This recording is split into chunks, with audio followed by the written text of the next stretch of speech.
কেমন হতো যদি টাকা পাওয়ার লোভে সোশ্যাল মিডিয়ায় স্ক্রল করলে দেখতে পাইতেন ডক্টর, ইঞ্জিনিয়ার, স্টুডেন্ট থেকে শুরু করে সবাই প্রোফাইল পিকচারে অপু ভাইয়ের ছবি রাখছে।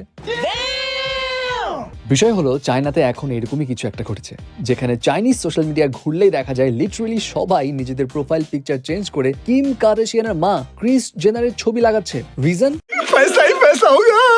চাইনিজ জেনজিদের হুট করেই মনে হয়েছে ক্রিস জেনার টাকা পয়সার দেবী, তিনি সৌভাগ্যের প্রসূতি। আর এই চিন্তা ধারণা মনে প্রাণে লালন করিয়া তারা ডিজিটাল গুড লাক হিসেবে ক্রিস জেনারের ছবি ব্যবহার করছে। কিন্তু কেন ক্রিস জেনারকে গুড লাক ভাবছে? তাদের ধারণা ক্রিস জেনার যেহেতু ডিজিটাল প্ল্যাটফর্ম ইউজ করে নিজেদের ফ্যামিলি ভিডিও ইউজ করে করে বিশাল সাম্রাজ্য গঠন করেছে, সো ডিজিটাল প্ল্যাটফর্মে সাফল্য পাইতে হইলে তার ছবি লাগানো উচিত।